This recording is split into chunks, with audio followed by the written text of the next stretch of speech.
Some of you have success stories where the student pretty much after got registration, you did nothing. We didn't have to do anything. Every time I would check on the student, it was 100, 98s or whatever, and the student was thoroughly involved, did assignments in the library, did assignments at home.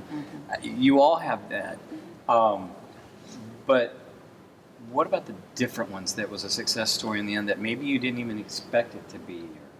I think the most challenging student I had was an ESL student. Oh my goodness, she barely spoke English, but for whatever reason she needed like English 1B. And so, I didn't think, I mean, she's passed English, 2, she's passed English 3, she's in English 4. I figured she could do English 1, 1B. Oh my goodness.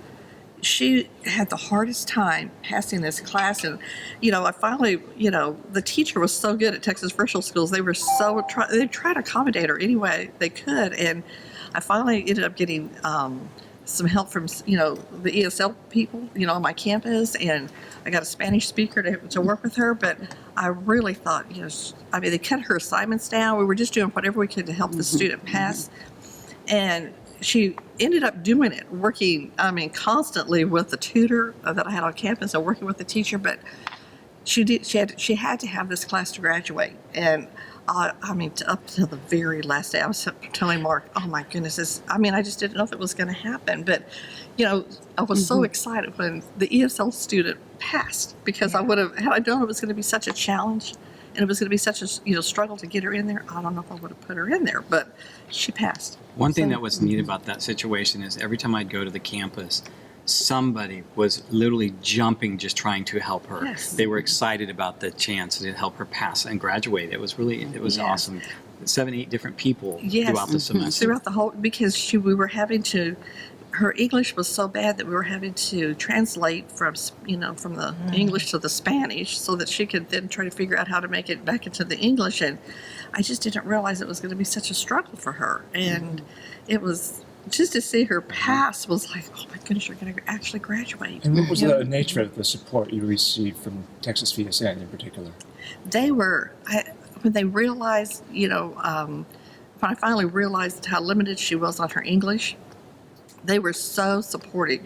They instead of her having to do all of Beethoven, they broke down the assignments so that smaller assignments, so that she only had to do certain sections of the work. She still had to do the course, but they just didn't make her do all of the. They focused more on mastery and main objectives rather Right. than all the supporting and extras. Yes, because it just was taking her such an extended length of time to finish everything and for us to translate everything back into Spanish. But Texas Virtual School was just amazing because they didn't realize, I don't think either, how limited she was on her English. So they were. It's nice to see the support at all levels for an online course the same way that the people would put in for a face-to-face course. Yes, yes. And I put her in because they, the people said, oh, she can do it, and I really thought she could do it. I said, yeah, she can do it. She's passed English 2, English 3. I think she can do it, but boy, it was a real struggle. Anyone else? I think that the Texas Virtual School teachers, they're awesome. The reason why I'm saying that is because they are real teachers. They really recognize what the students' needs are, and then they try to meet those students' needs. I had 2 students who were taking the same course. One who was a self-starter. Anything you put in front of him, of course, all A's, 100, 98, nothing below that. And then the other one who kind of struggled because she was not used to the network, and she was more of a face-to-face. But she kind of struggled through it, and she came out strong B, but strong B, lower end B, but it still was strong because it wasn't a C. So she did a good job. And they supported her because they kept me in the loop, telling me, okay, she needs this, she's moving kind of slow, her assignments are not meeting what they need to meet. And so I had to help get her a tutor and that type of thing. So we had some support come in to try to help her to make sure that she was able to go ahead and meet those things that she needed to meet. So I just thought, because when you think about the network, and versus a real life person, you're thinking maybe you may fall short, but in that you didn't fall short. They were actually there to help meet the needs of the students. And your situation was the very first one in our district that we were really trying. It was our very first trial run into having intermediate students, an 8th grade student, taking a high school credit course. So it was really interesting to see how involved the online teacher was with that. But it was cool too that your campus set up the tutoring and an administrator who was also familiar in the subject area to work with the student and mentor and check in, just how are you doing, Yeah. And it helps a lot whenever the providing district is so willing to give feedback on a regular basis rather than, oh, it's just the end of the year, here's the grade. We need constant, once 6 weeks, progress reports and You stuff had like quite that. a few this last semester where the teachers, especially from one particular school district that or provider that really goes above and beyond with communication. And I think we've had a few students this last semester, and here specifically at your campus, that they struggled. They struggled a great deal, and that communication between the online teacher but also the program coordinator, I think, is what made the difference between that program and those students, because it wasn't just the teacher, it was the program coordinator as well, following up not just with me and with Rhonda, but with the student. It was awesome. So. We had one instance of a young lady who had come over from overseas and was behind in credits, and fortunately, Texas Virtual was able to, she was in her full schedule, she actually needed 9 or 8 credits, and we weren't able to squeeze everything in. And so through Texas Virtual being able to accelerate a semester course in the fall, and then, or a full year course in the fall, and government and economics in the spring, she was able to actually graduate on time with her class. And so, she was an ESL student, and so there was a little bit of language barrier there, but she had proven in her other courses that she was able to handle that option. And so we were reluctantly going in, but after watching her perform, she ended up doing extremely well and was able to graduate, walk with her class. And to me, that's, to be able to give kids that opportunity and that option to be able to graduate and walk with their classes. Without Texas Virtual, we wouldn't be able to do that. You're talking about success for some of these students. I think some of you have talked about this in the past, and that conversation right there is what led me to think about it again. The typical student that you would think would be a great online student may not always be the most successful student, and I think you were talking about that earlier.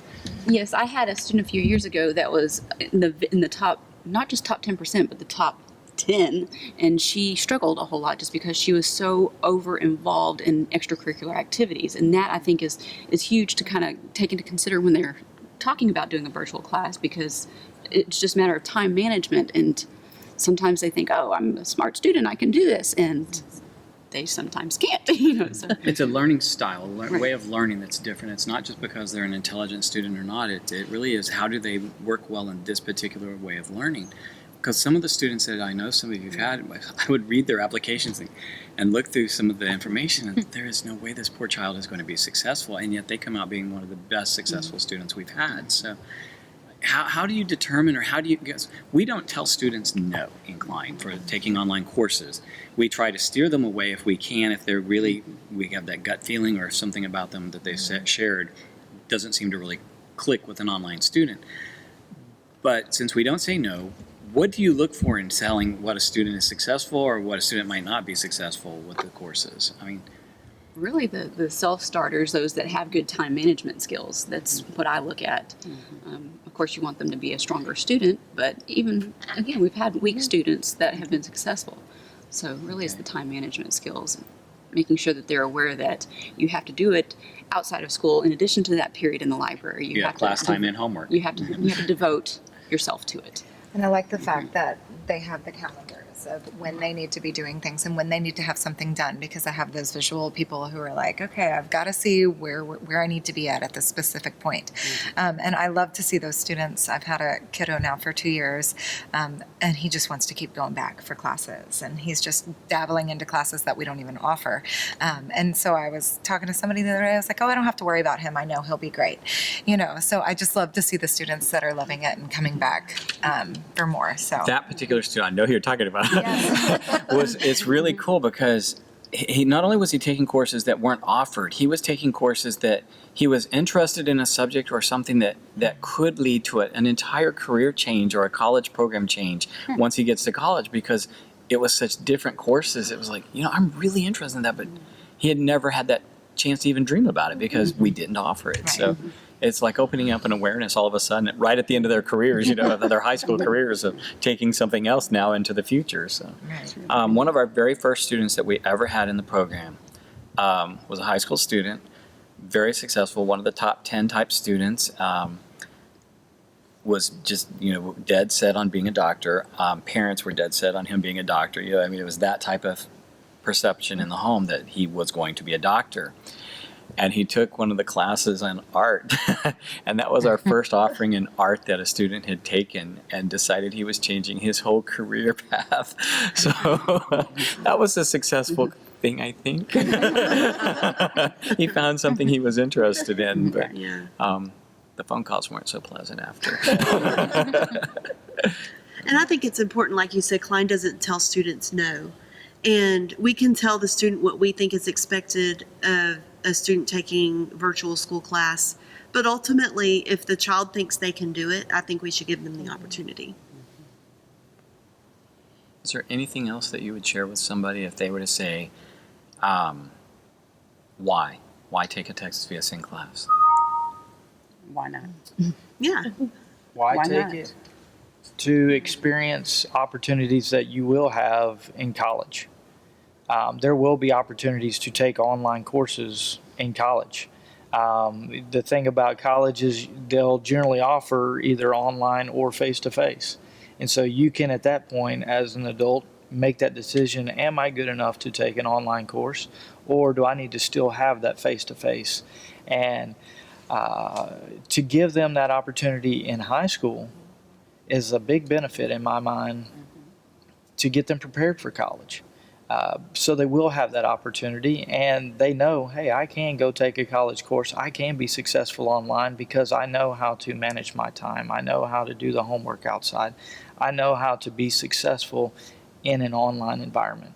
And to me, if we're trying to promote kids to the next level, the second, moving on to college or even moving on to online programs that have training, whether it be in auto mechanic setting or any type of other setting where they're going to try to achieve some type of education outside of high school, 9 times out of 10 in today's society, there's going to be some type of online course provided, whether it's a training or whether it's a true credit course.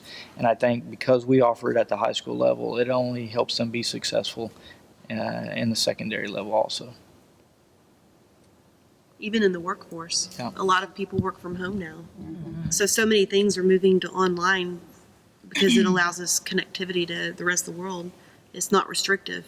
Well, and look how many of y'all have communicated with us, back and forth using technology. I mean, we started this last year using Link or Skype for business, where we can communicate through instant messaging and whatnot. And some of you have been just phenomenal with, it saves time, and here we are role modeling what we're wanting our students to do. So.